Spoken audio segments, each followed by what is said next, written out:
여러분 안녕하세요. 시편 110편 에피소드 오늘 네 번째 강의를 시작하겠습니다. 그 제목은 멜기세덱의 반차입니다. 우리는 시편 지금 110편을 공부하고 있는데요. 시편 110편은 짧게 이루어진 장이지만은 아주 방대한 내용을 담고 있다라고 말씀을 드렸습니다. 우리는 지난 이 4절까지의 내용 가운데서 선악의 대쟁투에서 나타난 하나님의 비밀스러운 계획들이 상당히 많이 드러난 걸 보게 됩니다. 그걸 좀 정리하면 첫째는 아버지와 아들 간의 평화의 의논이 있었다는 것입니다. 그 이유는 사단으로 말미암아 우주의 평화가 깨지고 따라서 하나님은 사단의 죄의 성질이 드러나게 할 필요가 있었습니다. 거기다가 지구의 통치권이 사단의 속임으로 말미암아 넘어갔고 그렇게 되다 보니까 사단의 지배하에 있는 땅과 하늘을 다시 연결시킬 수 있는 그러한 방안이 아버지와 아들 간의 평화의 의논이 이루어졌다는 걸 우리가 1절에서 알 수 있고요. 그리고 이 평화의 의논 가운데 아버지의 보좌와 아들에게 보좌 우편에 앉으시는 그 계획이 이제 구체적으로 등장하는 것을 볼 수 있습니다.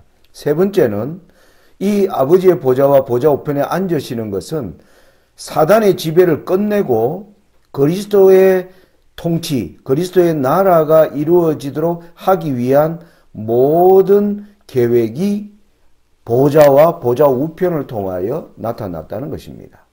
그리고 또 네 번째는 그리스도의 통치가 시작될 점, 즉 사단의 통치를 끝낼 점에 거룩한 백성들이 출현할 것을 하나님이 약속하고 계시고요. 그리고 다섯 번째는 하나님은 이러한 약속을 기업으로 받는 백성들에 대하여 하나님의 뜻이 변하지 않을 것임을 맹세로 보증하셨다는 것입니다. 그래서 이제 여섯 번째는 성소는 선악의 대쟁투의 무대가 되어 있다. 다니엘과 요한계시록에서 이 사단이 세운 작은 뿔이 공격하려고 하는 것이 왜 성소인지, 그리고 성소에서 드려지는 매일의 제사를 왜 공격하는 것을 이 다니엘은 그것을 강조하고 계셨고, 예수님도 마태복음 24장에서 선지자 다니엘의 말한 바를 우리에게 잘 살펴보라고 말씀하시는 이유를 우리가 여기서 알 수 있습니다. 자, 그리고 일곱 번째는 이 모든 일들을 성취할 그리스도의 직분이 이제 나타난 게 바로 오늘 강의의 제목 멜기세덱의 반차를 좇은 영원한 제사장이라는 사실입니다. 자, 멜기세덱의 반차를 우리가 이야기해서 간단히 말씀드리겠습니다. 하늘 성소를 보여주기 위해서 하나님께서는 모세를 통하여 지상 성소를 이제 세우도록 말씀하셨습니다. 그래서 지상 성소에서 이제 하나님의 명령을 따라 봉사하는 제사장들은 아론의 반차, 레위 자손입니다. 근데 여러분, 예수님은 레위 자손이 아니죠. 예수님은 유다 지파에서 탄생하셨습니다. 그래서 하나님이 아론의 반차가 아닌 별도의 반차가 필요했다. 예수님은 레위 지파 사람이 아니기 때문에 그것이 바로 멜기세덱의 반차가 필요했다는 이유고요. 자, 그런데 레위 지파로 이루어진 아론의 반차를 따른 지상 성소는 여기 제가 몇 가지 내용을 했습니다. 거기에 봉사하는 제사장들이 저희들처럼 연약하디 연약한 제사장, 그리고 또 영원한 제사를 한 사람이 드릴 수 없기 때문에 24반차로 이루어진 방식으로 제사장들이 이제 차례를 가지고 제사를 했다. 그리고 제사장직이 또 끊어졌습니다. 제사장이 죽거나 또 제사장이 뭐합니까? 새로운 제사장이 등장함으로 말미암아. 그래서 제사장직이 연결되지 않는 제도였고, 그리고 여기에서 드려진 희생의 피는 동물의 피였다. 이것이 아론의 지파의 제사장이 가진 연약한 문제를 단숨에 해결하는 하늘 성소를 위해서 아버지께서는 아들에게 아들아 너를 위하여 멜기세덱의 반차를 줬던 영원한 제사장이란 직분을 너에게 주노니 너는 성소에 나의 보좌가 있는 곳에 들어와 나 우편에 앉으라. 그래서 예수님은 아버지가 계신 성소의 제사장으로 들어가기 위해서, 제사장은 뭐가 필요합니까? 피가 필요했기 때문에 십자가에서 고귀한 희생의 피를 흘리게 되신 것입니다. 그래서 이 멜기세덱의 반차가 이루어지기 위하여 엄청난 대가가 치러진 것입니다. 여러분, 모세가 세운 지상성소와 예수님이 봉사하시는 하늘성소의 가장 큰 차이는 엄청난 희생과 대가가 치루어졌다. 우리는 그래서 십자가를 통해서 흘러나오는 그 놀라운 하나님의 자비, 그리고 이 모든 것들이 하나님의 공의를 따라 이루어져야 한다는 그 놀라운 원칙들이 십자가에서 이루어졌음을 우리는 알고 있습니다. 그 결과로 예수님은 하늘 성소에 멜기세덱의 반차를 좇은 제사장이 될 수 있는 자격이 있는데, 히브리서는 그 멜기세덱 반차를 더 아름다운 직분, 더 좋은 약속, 더 좋은 언약의 중보. 여러분, 저는 제가 2023년 들어오면서 시편 110편을 첫 에피소드로 정한 이유가 저와 여러분의 삶 속에 2023년 동안 이 멜기세덱의 반차를 통하여 이루어진 이 놀라운 주제에 관하여 여러분들이 매일 묵상하시고 거기에서 흘러나오는 놀라운 교훈으로 준비되는 그러한 매일의 삶이 되시기를 바라는 의미에서 이 에피소드를 정했다는 사실을 여러분들이 아시게 되시기를 간절히 바랍니다. 자, 그러면 이제 우리 정리를 해봅시다. 자, 멜기세덱의 반차는 하늘 성소에서 봉사하시는 예수님인데, 성소 봉사에서 분명히 나타난 속죄의 두 단계가 있더라. 그것은 바로 뭐였습니까?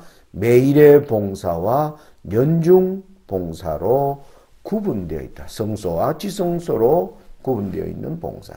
이 매일의 봉사와 연중 봉사는 특별한 어떤 한 가지 분명한 목표를 향하여 진행되는 것이다. 그것은 바로 용서와 정결. 정결은 도말이라고도 할 수 있습니다. 매일의 봉사는 우리가 지은 죄를 용서하시는 하나님께서 드디어 이 용서받은 죄를 다시 한번 살펴보아서 그 죄를 영원히 깨끗하게 도말해 버리시는 이러한 사역으로 이루어져 있다. 여러분, 이게 두 분 사이의 평화의 의논을 통하여 어떻게 이루어졌는가? 바로 시편 110편 1절이 아버지와 아들 사이에 멜기세덱의 반차를 좇은 영원한 제사장, 우리에게 죄를 용서받을 수 있는 길을 마련하시는 그 아버지와 아들의 언약이 시편 110편 1절이고, 다니엘 8장 13절로 14절의 언약은 이 용서받은 이 죄들을 영원히 뭐 하는 겁니까? 정결케 하는 언약이 아버지와 아들 사이에 이루어진 두 가지 평화의 의논임을 우리가 알 수가 있는 것입니다. 자, 그러면 우리는 이 용서라고 하는 이 일이 AD 31년에 십자가를 통해서 이루어졌고, 이제 용서받은 죄를 정결케 하시기 위하여 그 일이 1844년에 이루어졌음을 알고 있는 한 교회가 있습니다. 이 세상에 수많은 교단이 있는데 여러분 바로 하늘에 이루어지는 이 성소 정결의 사역을 알고 그 길을 따라가도록 하나님께서 SDA의 교회를 출현시켰다는 사실인 거죠. 자, 그러면 우리는 여기서 한 가지 질문을 저는 던져보아야 된다고 생각합니다. 제7일 안식일 예수 재림교회에게 성소에 관한 진리와 성소 정결의 때를 알게 하신 하나님의 뜻은 무엇일까? 우리는 여기에 우리의 모든 관심과 주제를 여기에 모아야 된다라고 생각합니다. 제가 자주 예언을 하면서 계속 강조하는 내용이 있죠. 다니엘 7장에 나오는 예언도 이 일들을 중심으로 이루어져 있더라. 1798년 이후에 보여지는 세 가지 이상 하늘에 심판이 베풀어지고 심판의 끝에 이제 때를 기다리는 짐승이 올라오는 장면. 그리고 이 짐승을 처리하고 나면 인자가 나라를 받는 광경. 다니엘 7장이 이렇게 예언이 주어지는데 이 예언의 의미를 알고 있는 한 교회는 이 땅에서 유일하게 제7일 안식일 예수 재림교회밖에 없다는 사실인 것입니다. 엘렌 G. 화이트의 대쟁투 427페이지에서 혼인은 그리스도께서 당신의 나라를 받으시는 것을 의미한다. 그래서 다니엘 7장에 보이지는 마지막 이상 인자가 나라를 받는 것은 바로 어린 양의 혼인 예식을 설명하는 것임을 우리가 여기서 볼 수 있는데 요한계시록이 바로 이 다니엘 7장과 같이 1798년 이후에 세계의 성소 정결의 사역에서 이루어지는 국면들을 요한계시록도 말하고 있다는 것을 저는 제가 예언을 연구하는 가운데 현대기별로 여러분들에게 끊임없이 주제하게 하시고 또 이 주제가 여러분들의 더욱 깊은 말씀을 연구하게 하셔서 우리의 영혼이 각성되어 하나님께서 원하시는 그러한 자리에 서기 위하여 헌신하는 한 백성이 저와 여러분이 되시기를 간절히 바라는 마음인 것입니다. 여러분 그래서 계시록 14장 7절에 심판하실 시간이 이르렀으면 하늘의 조사 심판의 때가 이루어진 것이고 일시간에 너 심판이 이르는 것은 때를 기다리는 짐승이 드디어 올라와 심판을 받는 일이며 그리고 인자가 나를 받는 것은 어린 양의 혼인 예식이 이제 이루어지려고 하는 이 모든 것들이 성소 정결의 사역 가운데 이루어지는 일들임을 제가 강조하고자 하는 것입니다. 여기서 우리 화이트의 정언을 보겠습니다. 비유에 의하면 혼인 예식에 들어간 사람들은 등뿐 아니라 그릇에 기름을 준비한 자들이었다. 캄캄한 시련의 괴로운 밤에도 참고 기다린 사람들은 더욱 광명한 빛을 얻기 위하여 성경을 상고하였고 그들은 하늘 성소에 관한 진리와 구주의 봉사의 변동을 깨닫고 믿음으로 하늘 성소에서 봉사하고 계시는 그분을 따라갔다. 여러분 저는 이 부분을 강조하고 싶습니다. 캄캄한 시련의 괴로운 밤에도 참고 기다린 사람들은 더욱 광명한 빛을 얻기 위해 성경을 상고하였고 지금 세상이 점점 캄캄해지고 이 세상의 괴로운 환난 일들이 점점 짙어지는 이때에 성경을 상고하는 사람들이 뭘 깨닫는가? 하늘 성소에 관한 진리와 구주의 봉사의 변동을 깨닫고 여러분 이게 핵심입니다.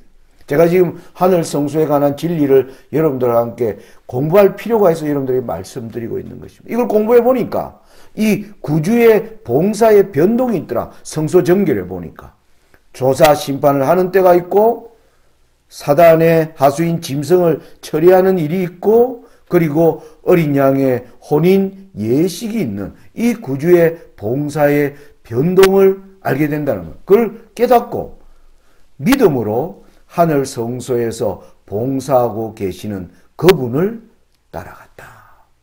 언제요? 캄캄한 시련의 괴로운 밤에. 이것이 바로 2023년 저와 여러분에게 있어야 할 중요한 경험이라는 사실입니다. 계속 읽어보겠습니다.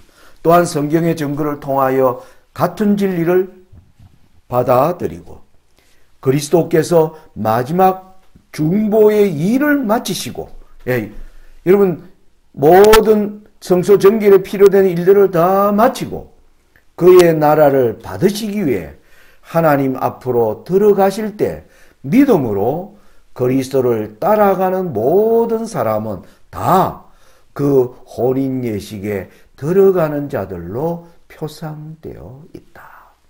여러분 요한계시록에 보면 어린 양의 혼인 예식에 들어간 자들을 위하여 혼인잔치에 청함을 받은 자들이 복이 있다라고 얘기합니다. 이 예식에 들어간 자들이 앞으로 예수님의 재림 후에 하늘에서 있을 혼인잔치에 청함을 받은 자들이 되는 것입니다. 그래서 여기에 들어가는 자들은 어떤 자들인가?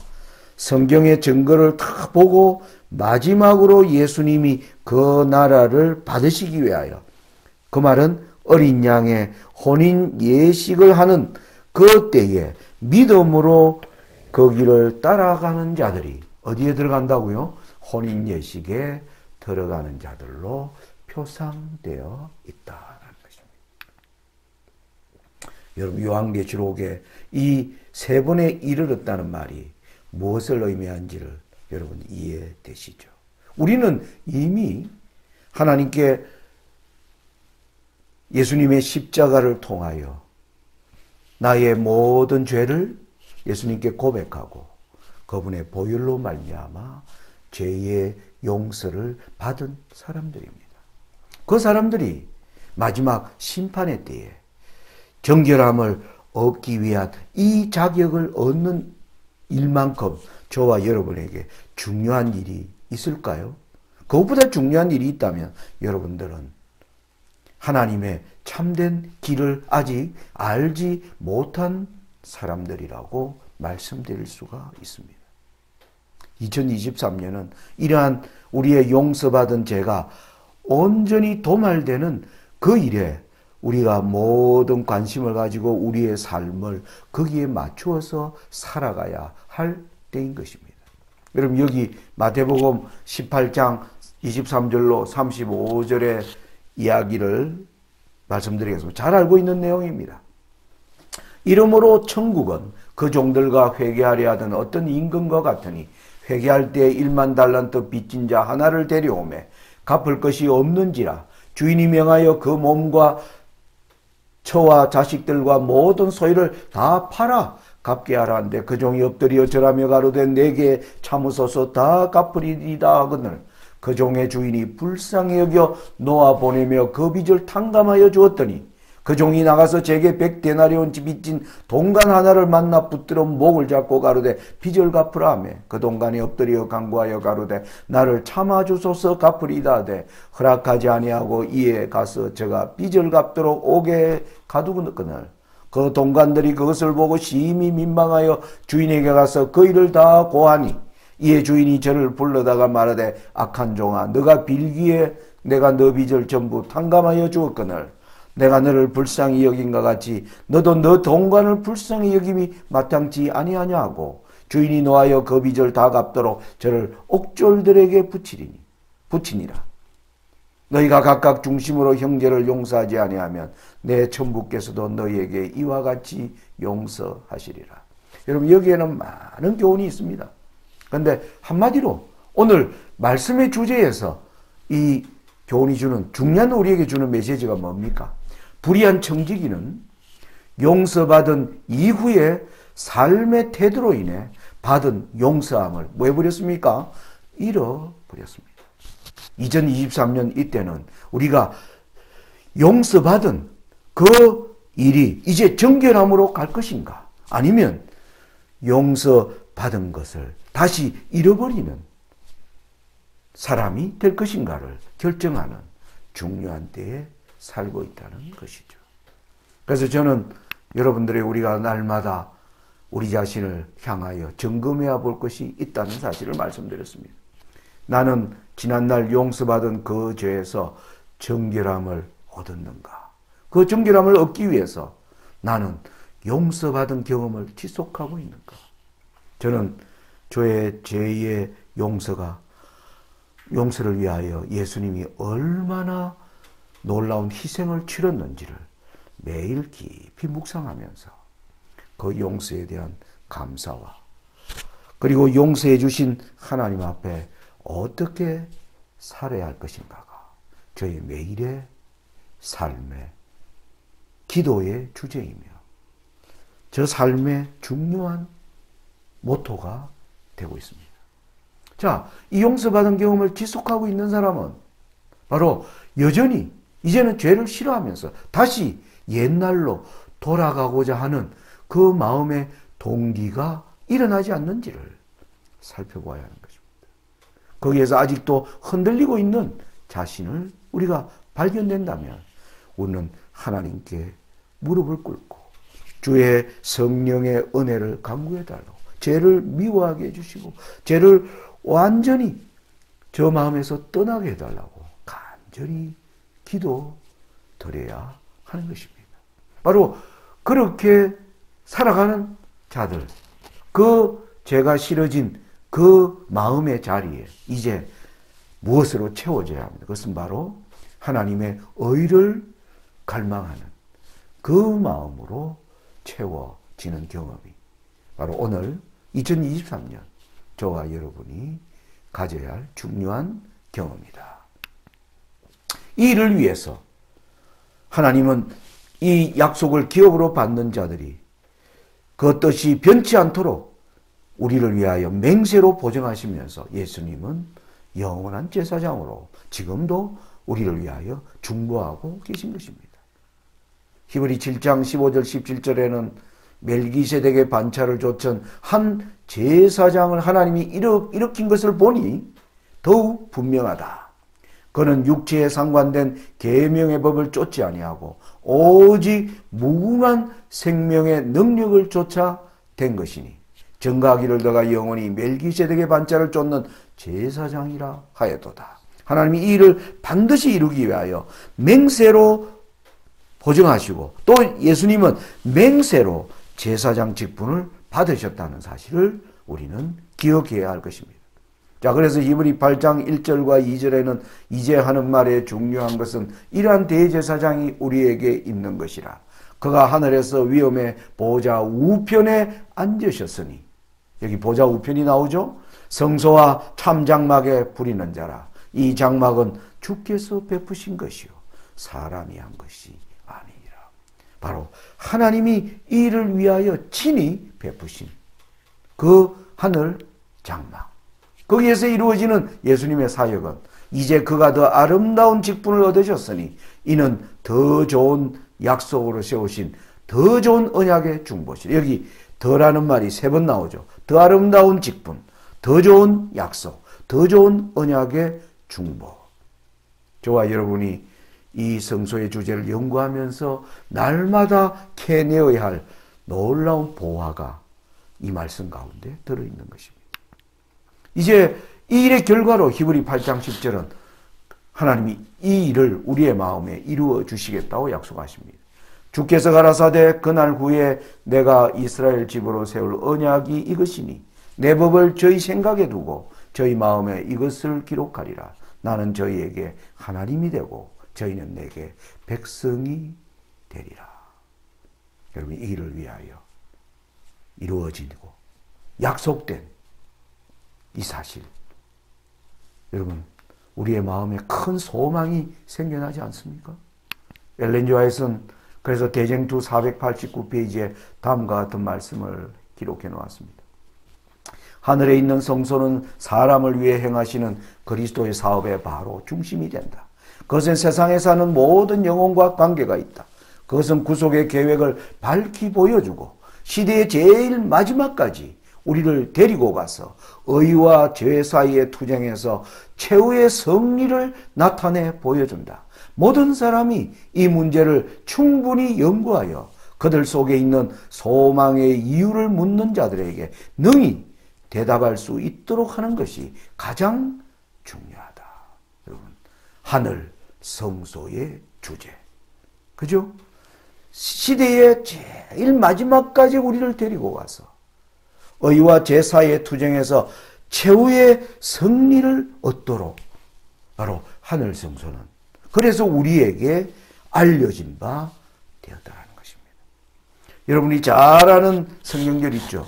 요한복음 14장 1절로 3절. 너희는 마음에 근심하지 말라. 하나님을 믿으니 또 나를 믿으라. 내 아버지 집에 거할 곳이 많도다. 그렇지 않으면 너희에게 일렀으리라. 내가 너희를 위하여 처소를 예비하러 가노니 가서 너희를 위하여 처소를 예비하면 내가 다시 와서 너희를 내게로 영접하여 나 있는 곳에 너희도 있게 하리라. 여러분, 이 말씀을 우리가 하늘 성소의 기도에서 딱 생각하면 여기서 처소는 무엇일까요? 저와 여러분이 살 어떤 맨션적인 아파트 이런 의미라기보다는 물론 그런 의미도 포함되겠습니다만 성경이 말하는 가장 근본적 의미는 바로 저와 여러분이 살 영원한 나라, 그것이 바로 여기서 말하는 처소인 것입니다. 예수님의 십자가의 죽음과 부활과 성천은 바로 우리를 위하여 처소를 예배하러 갔다. 하나님 우리가 살 영원한 나라를 만드시기 위하여 갔다라는 겁니다.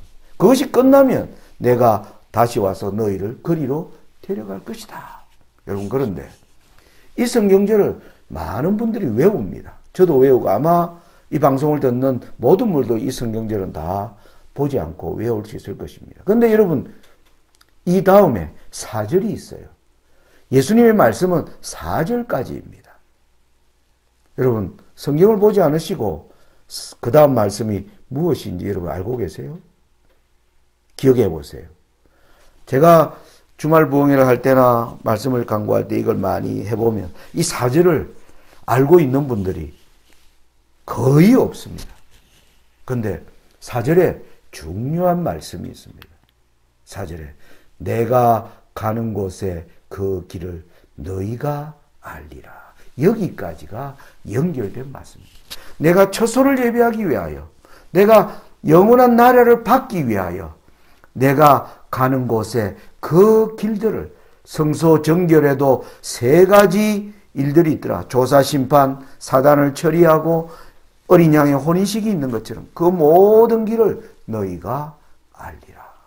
여러분, 하늘 성소의 길들을 반드시 알게 될 것을 제자들에게 예수님이 약속하시는 장면이십니다.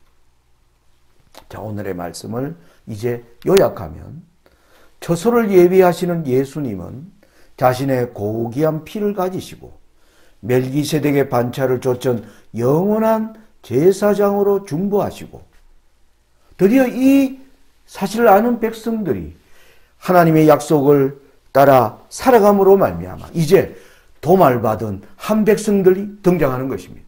그래서 도말받은 백성들로 인해서 사단을 드디어 발등상되게 하심으로 영원한 나라를 받으시는 것입니다. 이 일을 위하여 하나님이 저와 여러분을 부르시고 택하셨다는 이 놀라운 사실과 특권 앞에 서게 되시기를 간절히 바랍니다.